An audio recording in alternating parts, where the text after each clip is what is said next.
right, it's Chris. I'm here, World Music Nashville Podcast. I got Daxie, Mr. Dax. Yo. And we were joined by a special guest today, an old friend of the store, North Mississippi All-Stars, more importantly, founding member of the West Side Players, Luther Dickinson. Hey, what's happening? So what's happening, dude? I'm glad to be here, man. Cool, Good man. What you been doing? Chilling at the house. And chilling here. Yep. I'll probably see Luther. We probably see him once a week, it seems like. Yeah, lately. I would say. We do. This is like my sanctuary. You know? This is where I come and release the pressure. Yeah. It's cool to have a neighborhood music store, right? It's so beautiful, man. I mean, it's like We call it the barbershop sometimes. That's right. You can come in safe zone. You can come speak freely. Right, man. You also, it's like, did you grow up with a music store, like a neighborhood music store? Not really. I did, and it was kind of like a place where you could check out what everybody's playing, what other guitar players are talking about, like pedals. You know, everybody's talking about pedals all the time, stuff like that. That's why I like it. But I also like the hang. And you never know who's going to be in there, too. You meet people. You've introduced me to so many cool people. Yeah, on the west side. On the west side of town. I can't, dude, we talk about this all the time. How many core guys that we have come in every week? I mean, there's probably 50. Yeah, absolutely. 50 or 60 guys that come by once a week. Sometimes just to say hi and like. What's been great for me, Chris, and not to toot your horn, but. Toot it, baby. Toot it. But it's so fun that, like, the workbench, you know. Oh yeah. You've that's groovy. Fixed up so many of my guitars. I've just been cycling them through. I have. I would put the number. Double digits, easy. Yeah, I was gonna say over 20, maybe. Yeah, and it's so much fun. And I'm working on a film score. Luckily, I got this cool opportunity to work on this film score. It started with like 10 minutes, then 18 minutes, and now I got more minutes. So I've always enjoyed working with engineers, recording engineers, the collaborative effort of that. Like I'll be the player and the producer and you do the computer work. Yeah, like here, I want to do this. Can you help me? But I've had to learn now. And You're it's doing so it all. liberating to learn. Yeah, it's not hard. I knew it was a hard.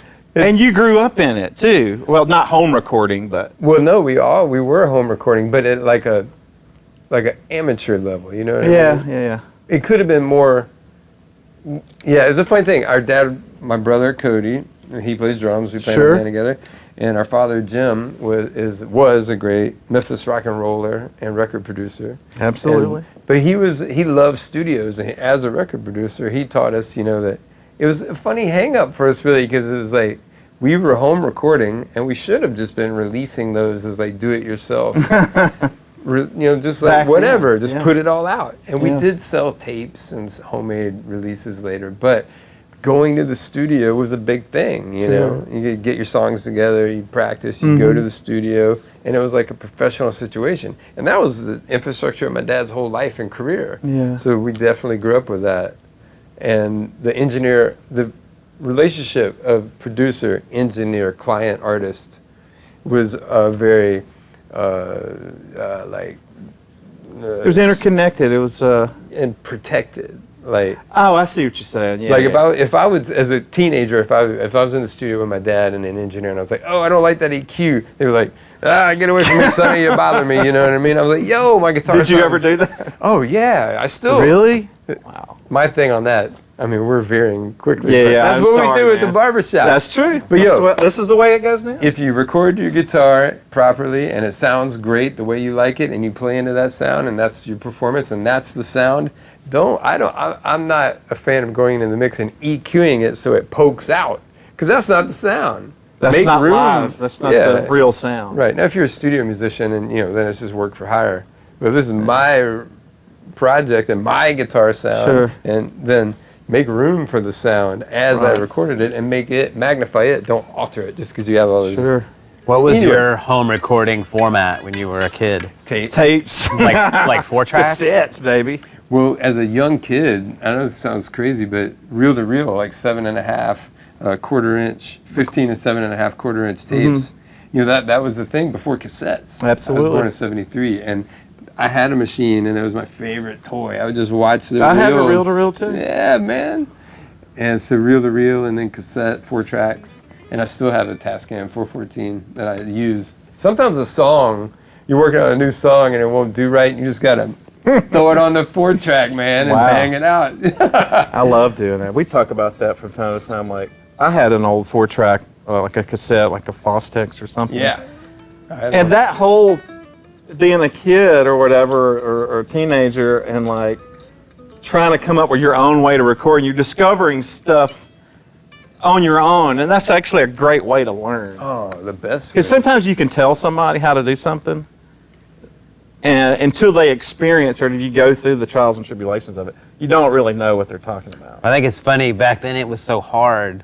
We wanted things to sound good, and now the technology's changed where like my young recording friends are like, not too polished. Oh, Don't right. make it sound too good. It's funny. And like back then, we tried everything to make it sound As good as possible. Yeah. Competitive. Because it was so hard. It was so much harder back then. Impossible. It was almost a class issue. Like you had to have enough money or a deal to go to the studio to be competitive. Right. And that was like the process I was talking about. We grew up honoring that system and process. But digital recording, like the ADAT machine changed my life, and I wouldn't be here but for the ADAT machine and street level digital recording. Well, they were supposed to be the first like accessible, more pro level recording, but those were still like $2,000 and $3,000 a machine when they came out. Yep, but we had one. We bought one.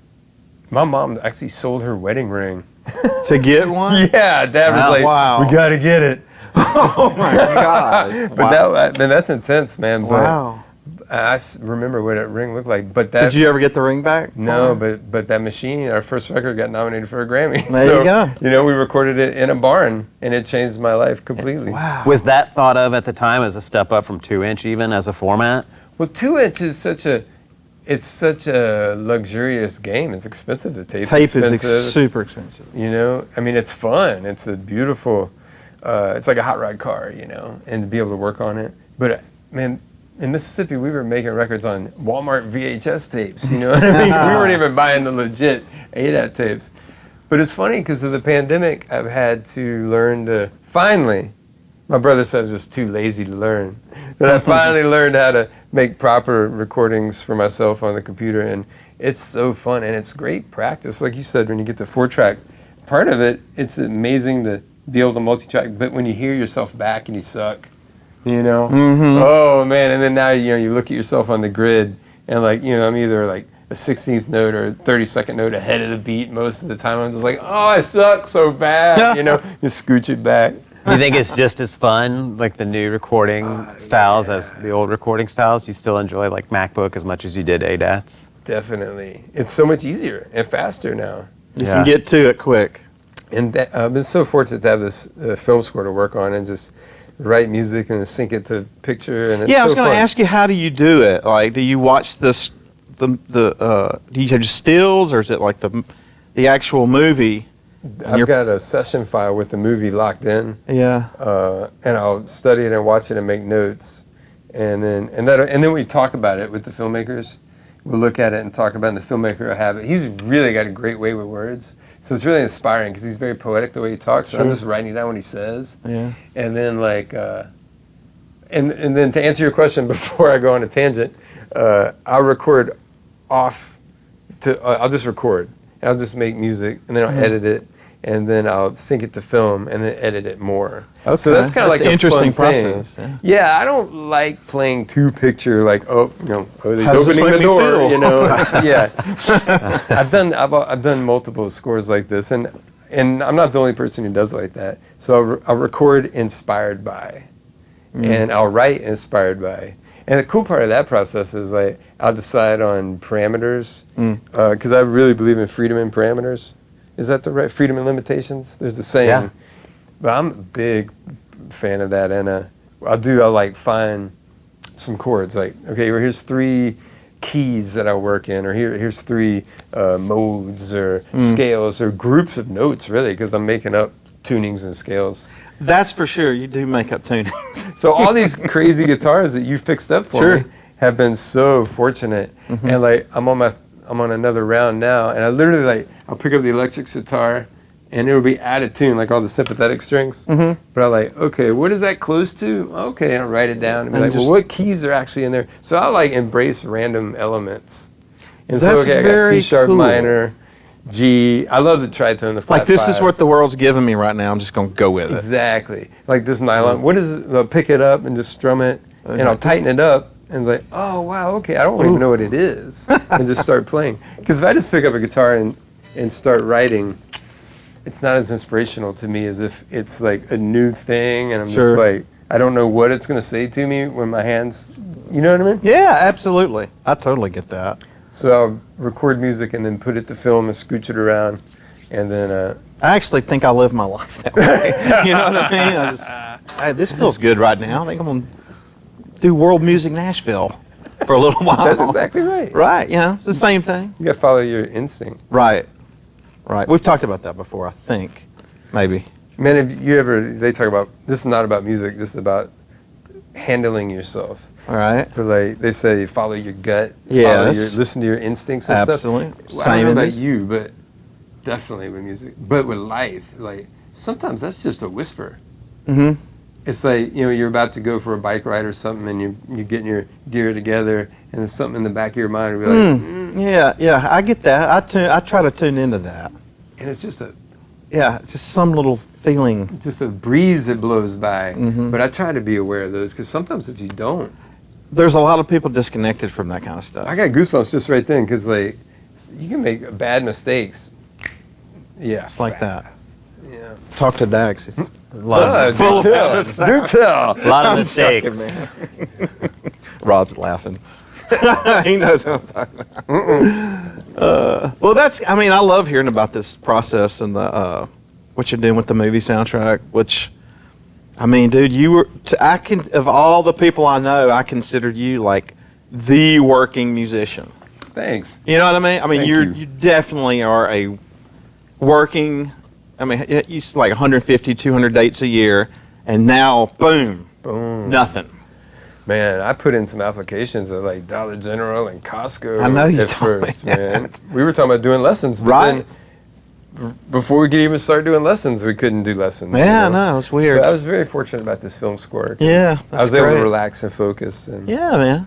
and a lot of other things, like we finished a blues record that had been on the shelf for like 10 years, you know, so, It's All-Star, North Mississippi All-Stars? and our dad and Charlie Musselwhite. Old recordings. Oh, yeah, that's cool, and man. finally found a great home. Musselwhite, the great harmonica player. Yeah. living legend. Alvin Youngblood Hart's on it, Jimbo Mathis, volume 1 and 2.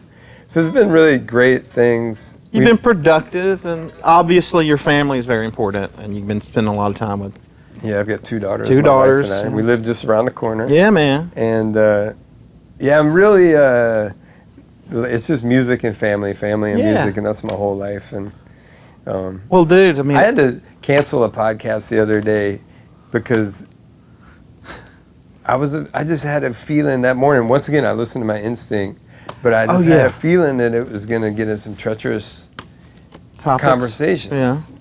And I just didn't want to be that guy. Mm-hmm.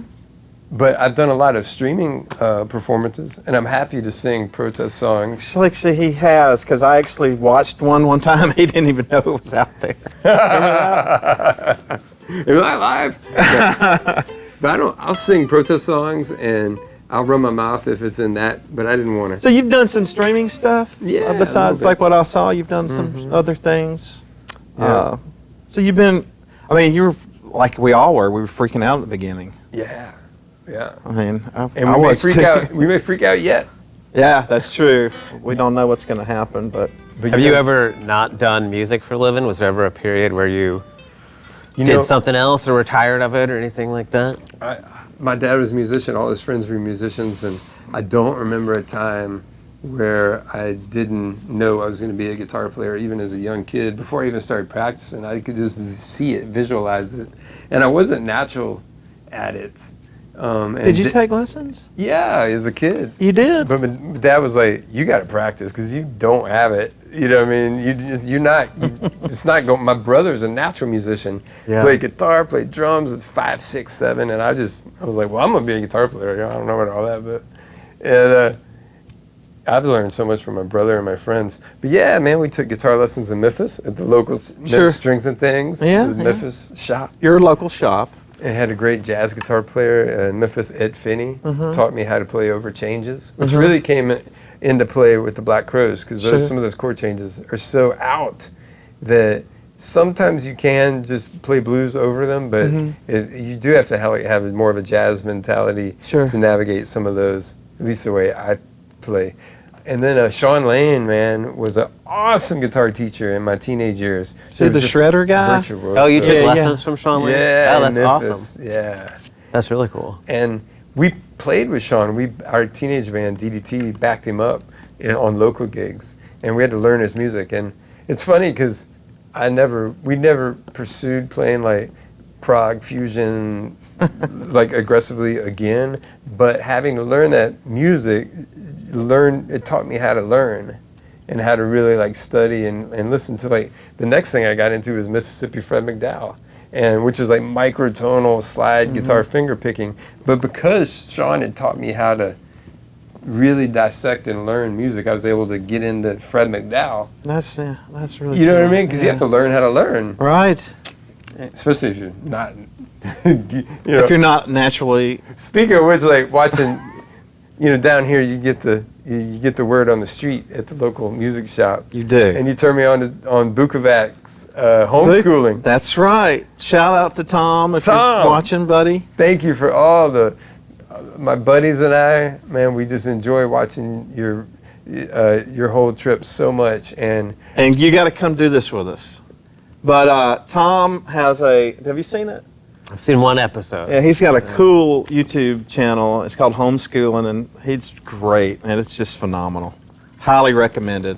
but he'll humble you because he's so badass. He's an amazing player. And time after time he'll say something and be like the telling tale of an amateur guitar player. It's like, oh, he got me again. Or be like phrasing. Either you got it or you don't. He came by and bought a looper just probably a month ago. Awesome. 3 or 4 weeks ago. You never know. But he's been using it. I can tell he's using it because he plays loops and then he goes back over and does lines and stuff. It's really cool.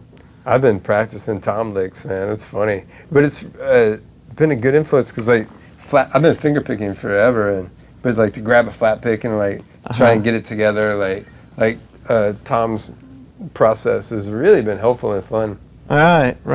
But he will discourage the motherfucker. Excuse me. No, you can say, But, motherfucker. Because I mean, he's so strong and beautiful and melodic and bold. Yes. And just putting it in and just like, oh. And There's like, he's a masterful dude. He's like Tim Pierce. Like they're just so tasteful, and that's just all I hear when I listen to those guys. That they seem to like know every single note they're playing. Right. There's no guessing. There's no like superfluous shred or anything. It's just Right. very deliberate and very musical. no reflexive And- wiggling. The other part of that, I like. Tom's just a great storyteller and talker. He's really got a unique delivery about all this stuff. And Totally. just naturally, it's really groovy, and I like it a lot. It's just a good hang. You know what I mean? Absolutely. It feels like you're hanging with him in his garage. Yeah. Did you see the one where he turned the camera around? You And saw he's- his work bets? Yeah. I saw one where he showed, you could see he's got like an old Malibu or something, like an old car. Yeah. It's got a picture of him playing with Ringo and So good. some other guys. I'm like, wow. And then there's one where it was like session man at work or something. I saw it, yeah, He yeah. filmed himself doing sessions. And man, it was really inspiring because I would watch it and be like, wait a minute. I need to go to work. I'm gonna go do my own session. Like, have you ever been at someone else's session and you're not working? It's so boring. It's excruciating. You know what I mean? And I haven't. These guys probably have. it's Maybe not a couple of It's not a times. fun hang. It wears thin really quick if you're not working. Yeah. And it's inspirational to me. I put on Tom's session and be like, okay, all right, I'm gonna go work now. Man, I come from such a different place. Like, I can't do anything unless I feel it. Right. You know what I mean? Hey, good for you. I guess it's probably held me back to a lot of things, but I just, like, if I'm not feeling it, I'm just like, it's not going to work. You're for me. such a natural musician, though. Like, you're just playing around, testing stuff, and people walk in and go, oh, you're a great bass player. You're a great guitar player. Just not even trying. Like, just laughing at me. No, you got to sell it, man. I got to do it, man. I don't know. I only play at work, just about. Right. And now it's gotten to the point where I guess I've been doing it for so long, I've just picked up little things. I pick up stuff from you and Dax and Rob, and I don't know about this guy, but You know, it's a funny thing because we talk about the music store and guitar lessons, and you learn from teachers, and you learn from, you know, records or films or YouTube and however you do it. I mean, we used to pick up the needle. absolutely. You know, hit Done that rewind. many a times. But anyway, but you also learn from your friends. By osmosis. Exactly. Yeah. I like learning like that. Yeah, and the competitive nature too. Like, oh man, Silvage is doing that. I remember when I was like a teenager, and my first friend, my good friend, was he was like he got out of the 12th fret pentatonic box, like and slid down to the 11th fret. I was like, it was like Steve's out of the box, you know. Something you do that I'm still, and you're gonna blush a little bit, just playing slide and finger at the same time. Man, I saw the All-Stars at the Basement East. That was fun. Remember in January? That was so fun. And I hadn't seen you guys in forever, and I was like, man, you got that down, dude. Thank you. And also, I like it because you bring me the guitars after, and they're all banged up. The frets are a mess. You play slide and just regular finger style on the same guitar. You know what I mean? What happened is I got addicted to fretting notes behind the slide, which leads to hammering on with the slide. Yeah. And that messed fuck up some frets. It looks like somebody took a shotgun to the fingerboard. It's bad. But you smoothing me out, I brother. got it, yeah, man, I can do it. So don't give that up. That for was sure. a great show. And you know, I'm glad you said that because like so many people during the pandemic, during the tornadoes, it's like the weather, the everything, the financial crisis, like man, I just want to send good wishes out to everybody. Totally. That was right. If you remember, that was right before all this went It got down. leveled. Yeah. It tore through Weren't right, didn't we? Yeah, Yeah. Basement East it tore right through it. I love that club. Great club. Ugh. Do you remember gigs? Like, do you remember certain gigs? Because I got a funny story about you. I'm some. I don't remember them all. There's a teacher here. His name's Scott. Shout out to Scott Gilliam. I said, "Hey man, Luther Dickinson's coming in the store." I was showing him one of your guitars. He's like, "Oh, it's like, man, I met him at a CD signing. I think it was the Crows, Black Crows." He goes, I went up to him and said, "Hey man, I saw you at the Nokia Theater," and he said you looked at him and went, "I remember that gig." I don't know what was special about that gig. He just thought it was odd and funny that you like. I remember that one. What was something special about it? Those are fun gigs, man. You don't remember that? I do remember that gig. I still remember it.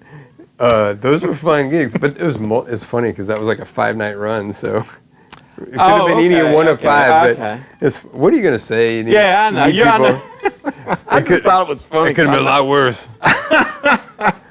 But y'all were signing stuff or somewhere, whatever. But I always thought that was funny that you remembered that. If he really remembered that gig, I'm going to ask him about it one day, and I just thought about it. Shout out to Steve Gorman, man.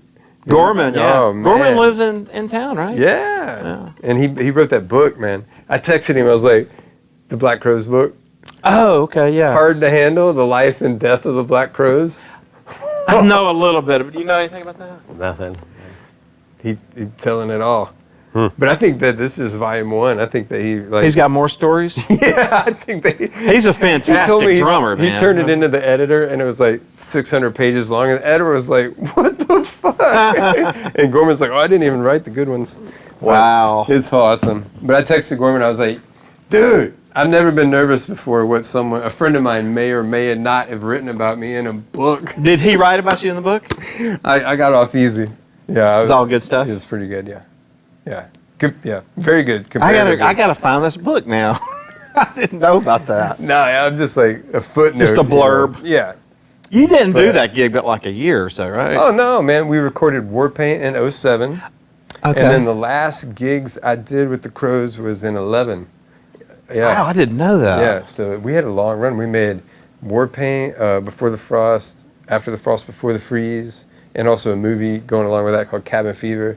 I'm real proud of that. It's a great rock. You know that, movie. Rob? Cabin Fever. Yeah. We were at Levon Helm's barn, and we recorded a double album of new original music in front of an audience. And it was a genius move, man, because we really rose to the occasion. Just the performance was killer. Yeah. And Gorman was still in the band. Killing it. He's a Killing it. fantastic drummer, man. There's no doubt about it. Yo, every great band comes down to the personality and style of the drummer. That drummer has to be on point. And they're irreplaceable, yeah, you know? yeah. Oh, but then we did Croology, which was an acoustic best of, which was I really had fun. no clue you were doing that. It was that a long. great gig. It's fun. Huh. Fun. Wow. Chris Robinson called me. He asked me to be in As the Crow Flies, which was a Black Crowes band that he put together recently. Yes. And They're back together though now, right? The two brothers are, The two brothers, yeah. but they didn't get any of the other guys. Right. So anyway, Chris called me. He's like, "Man, I want to sing these songs again. You want to play them with me?"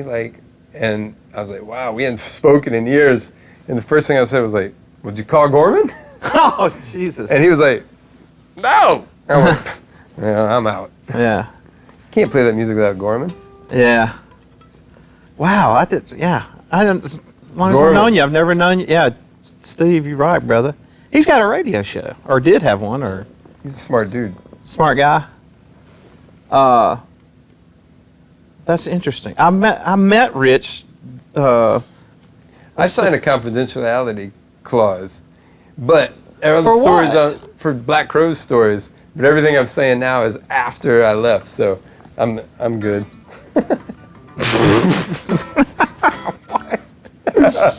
Oh my God. Take two. No, man. I mean, dude, I don't know where I was during that time. So this is 2007 to 2011. Yeah. Where was I? I was in LA, I think, at that point. I was working for Fender. Good times, man. You Yeah. were with Gibson when we met. I was with Gibson when we met. A man of long loyalty. time ago. That was almost 20 years ago.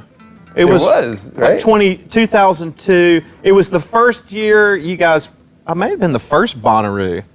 That was 02. 02, yeah. Wow. That was a fun year. That was a fun year.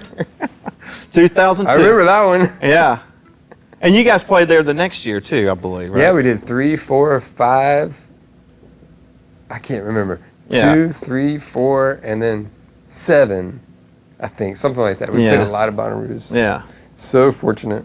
Yeah, I mean, so it So turned into, fortunate. well, what I was going to say, that first year though, it was very jam band centric for Oh, yeah. sure. First few years. First few years, it wasn't a lot of big names that like pop culture would know.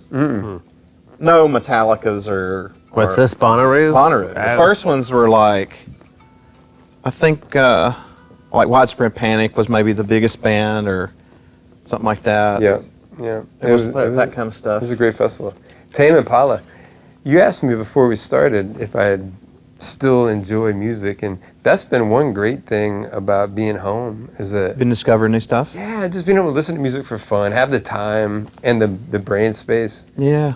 the mental space to just listen to music for fun. And you know, So Tame Impala's one you've discovered? man, I was into their first record 10 years ago, and then I fell off. And so 3 records I've just been digging on, man. Kevin Parker's a genius. So good. What else have you discovered? Some new stuff? No, you were in a little funk phase there for a while Yeah, this year. big Prince phase recently. And not, there's so much Prince, but I was just like, Yeah. just digging for the funk. And he's so good at that. James Brown, always James Brown. course. Bootsy, Parliament. Is there any new funk bands out there that you like? Yeah, I've got a lot of friends, but was Janelle Monáe. Yeah, I know. That's a, Man, that she's one of my new hey, discoveries. what's that Amazing. band that opened for you guys at the Beast? Who was it? Southern Avenue? From Maybe. Memphis. Memphis, yeah, I think it was. Yeah. Female singer and Yes, drummer. yes. Southern Avenue. They were very good. Yes. They laid it down. Friends of ours, dear friends of ours, great band, and the 2 sisters, they grew up in church, and TJ plays guitar. TK Drums. plays, TK plays drums and sings, beautiful harmony. I didn't do this Fantastic. scratch right here. Dude, let me see that. I didn't do that. Yes, you did. Ah! Hey, this guitar has a great story. I don't know if you know this, Rob. Did you know this is the guitar that the guy stole? I do. From the store? Yep. So, quick story on this guitar. the Guitar Bandit, as he was dubbed in Nashville in the local news, he stuck this guitar down his pants. Dude. And left. And it ended up at a pawn shop, but it was in police evidence for over a year, Dex? Yeah, over a year. And we got it back. 1999. Yeah. Cheap. It's what? It's cheap. Yeah, it is cheap. Well, he pawned the poor guy, I don't know what his deal is, but he pawned it for like $300. Ugh. As he just didn't know what it was. So he walked out of the store with this in his pants. What it is, okay, he came in and he had a big, he had a big giant jacket on, and this was like April, it wasn't that cold. Nobody, we thought about this later after guitar. So I walk in, I didn't see the guy, Will saw the guy, and he actually brought a strap in. I think this was a deflection technique. He brought a strap in and he did some mojo on us. So he went up to the counter and said, hey, he was asking Will something about the strap that he brought in. And Will, you have to explain this on your podcast. But so he said something about the strap, and then he said, okay, and he left. And comes back here in the electric room, and he's back there for like 45 minutes. Yeah, I bet. And so nobody's even thinking about this guy. And so he leaves. And, I'm doing my gig, whatever. And, like, he's right in the middle of the street in front of the front doors, and he's walking very weird. And Jason Herndon, our great friend Jason Herndon, was here. I said, Jason, look at that dude, man. He is walking weird. No, you didn't. I swear I did. You peeped him. I peeped him. And Melinda was here, and I said, dude, he's got a guitar down his pants. No, you did. I did. I said that. You couldn't see it, but like his jacket was really puffed out and stuff. And so Jason and Melinda went running after him, and that guy he got in his car and like took off. Can you imagine getting in your car I don't know. What were you going to do? Like, I don't know. Oof, ow. I don't know. He must have a lot of extra room in his pants. I guess so, but it was on the news. Like he had robbed 3 or 4 other stores in Nashville. I think it even made it to a national news broadcast. Awesome. They caught him on camera at one store, like literally putting it down in his pants. Well, I love this guitar. I look at it every time I come. It's a Nash guitars. It is soulful. And the fact that it was actually already been in the pawn shop. I think that story might sell it now. What do you say? This is the guitar the Guitar Bandit stole. So anyway, the cops came. This is the other part of the story. The cops came, and we're friends with all the Metro Police. They come and eat over here all the time. And there's a student here whose dad is he always comes in. He's actually a guitar player too, isn't he? Rebecca's dad. Yeah. So he comes in, and they immediately know who it is. And so they call him at home from the store. And they were Bandit? The Bandit. And they were like, hey, are you going to, they left a message, I think. They just said, hey, are you going to come and pay for that guitar? And then they knew who he was. But so it was on the news like for a week. The pressure was building. They found the guitar, and the guy turned himself in. Yeah, so that's the story of that guitar. The Guitar Bandit. That's amazing. They should have come up with a better name for him. Yeah. I love that you pursued, hot pursuit through Well, the parking Jason, lot. I wasn't going to do that. I hid. I came back here and You saw him walking out with it, but just too shy to say anything. Yeah, I came back and shut the door. You never, they say you're not supposed to chase them. Right. Like we talked to the policeman, and he's like, "No, you're never supposed to chase them." Wow. Well, wait, what if somebody's got a gun? They just turn around. We'll put on meth or something. I mean, there's all kinds of things that can go wrong. But it's funny. Speaking of that, the liquor store next door, me and Dax were here one day. Yeah. And this guy walked in and stole like the biggest bottle of Grey Goose vodka you've ever seen in your life. And it's so funny because he's got like sandals or something on, and he's trying to run at the door, and he's got the bottle like this, and then all you see these 2 guys are like flying after him. He makes it to his car. They reach in and try to grab it, and he left his car running. Yeah. Wow. Got away. Flip-flop. It was flipping and Flip-flop. flopping. The flip-flops are going all over the place. My wife showed me what is the camera, the ding or the ping or the home security camera. Ping. What? Yeah. Or one of them, yeah. And this chick rolled up on somebody's porch in her bathrobe and just like took their glass table and just rolled out. Wow. It's rough out there. Yeah. But this is a great example. This is what the neighborhood music store is all about. Absolutely, man. This is shooting the why. breeze, This man. is why I thought you'd be good at doing this for me. Oh man, I really appreciate it. loquaciously talk shit. That's Talk all a lot of shit. we do. And we had a surreptitious under the radar. The only musical jam I've had outside of my family was right here with you. Yeah. And I was playing, and you. It was Yeah. us, the West Side Players. West back Side in- Players. Wireless, baby. Yeah. Anyway, That was I was fun. on drums. Yeah, you Man, were. I had goosebumps. That fired me up. Like, That was yeah, really so- cool. So this is interesting. This is a personal human question. All Like, right, hit me. Have you noticed this? I mean, I guess you've been coming to the shop and working and fixing stuff, and with the shop being open and closed, so you've had a lot of your interaction has gone down, but you haven't just been in your house. I haven't. No, I've been very that's fortunate. nice. Yeah, I've been. I mean, I was covered up for a while when this first started Right. because everybody was bringing me their stuff. You know, nobody was on the road or I was getting just hammered. I think there was one point I had like 50 guitars. in here. Amazing. Yeah, to work on, set up, do whatever.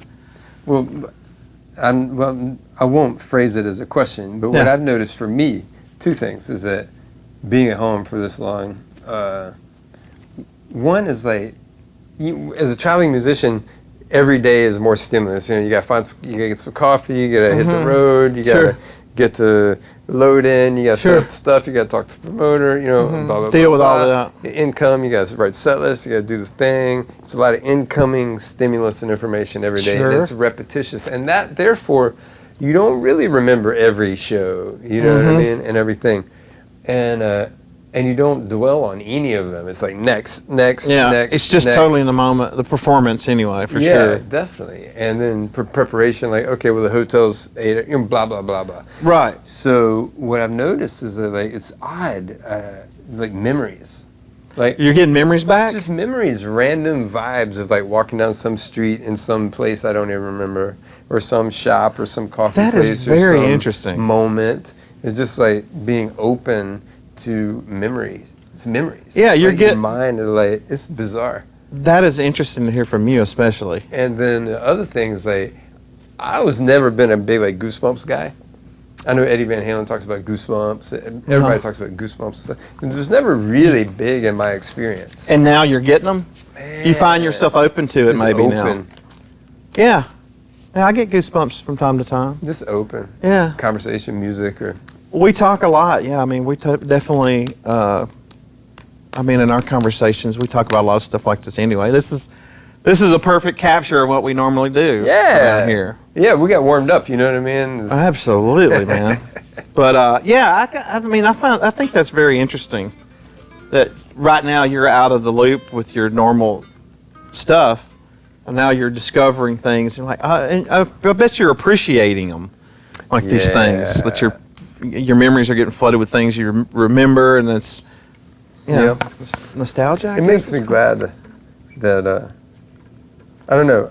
I'll always be appreciative of the time at home, and I'm very appreciative of this work. Yeah. That is let me stay busy and Sure. sane and Yeah, absolutely. And I miss playing shows. It's hard to say about the traveling. I mean, it's hard to imagine getting on an airplane. Do you know anyone who's still been flying? I don't. Do you? No.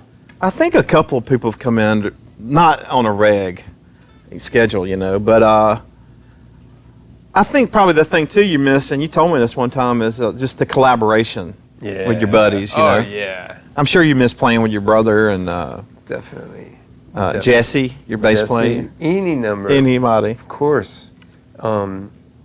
It's a human thing. Like, I don't really have the impulse to just, I'm going to go on Facebook Live and I have to perform. I like just doing it with the other people. So, Yeah, I get it. definitely miss that. Well, dude, I think you got anything else you want to talk to Luther about? No, I think that was good. I actually talked quite a bit before we started.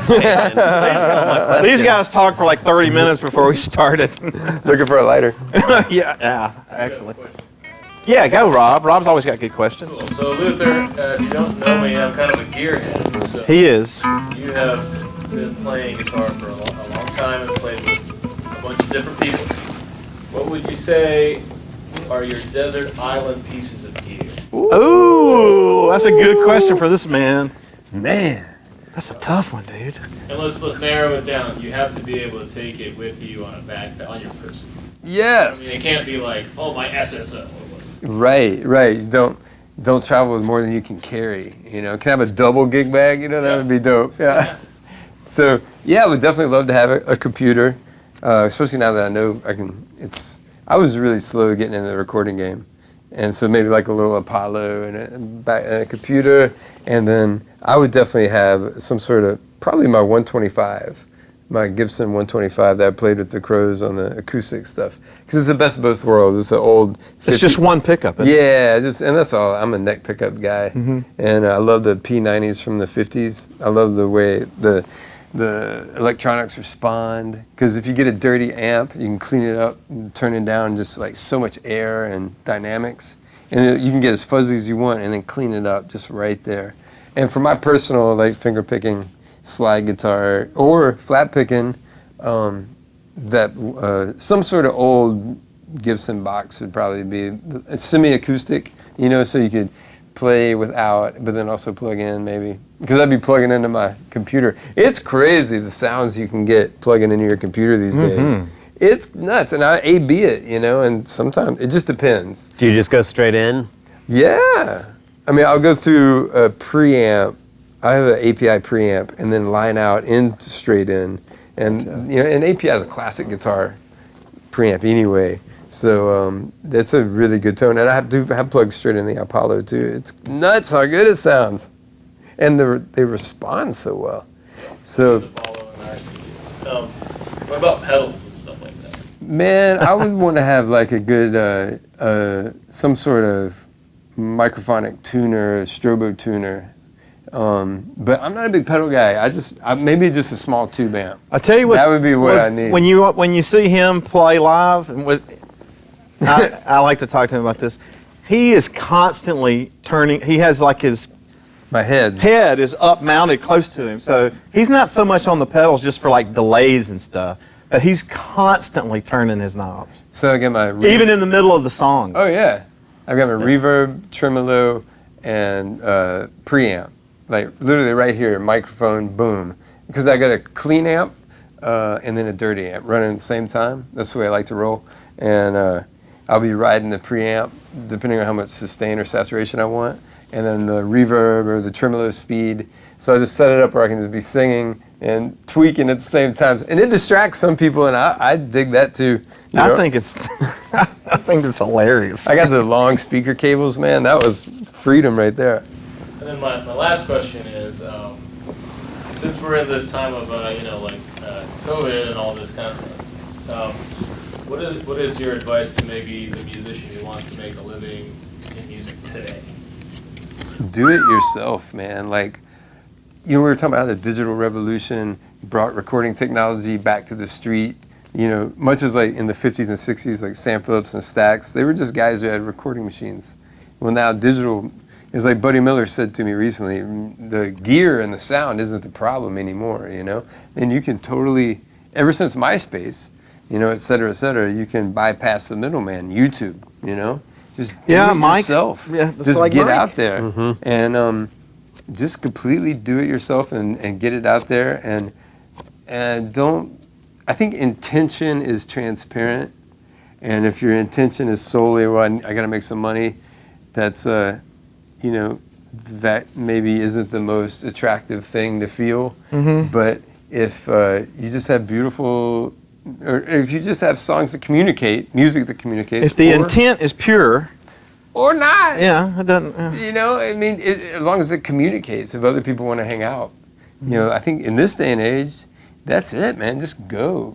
And Just do it. And there's another thing, too, like, as a painter I was talking to, and I was like, and he was talking about, well, every day, I was talking about work ethic. Jack White says inspiration and work ethic, walk hand in hand, And the other one, like, inspiration likes to find you at work, You can't wait for the inspiration to hit. You just gotta hit it, and you gotta work. And then when the inspiration hits, you may not even know.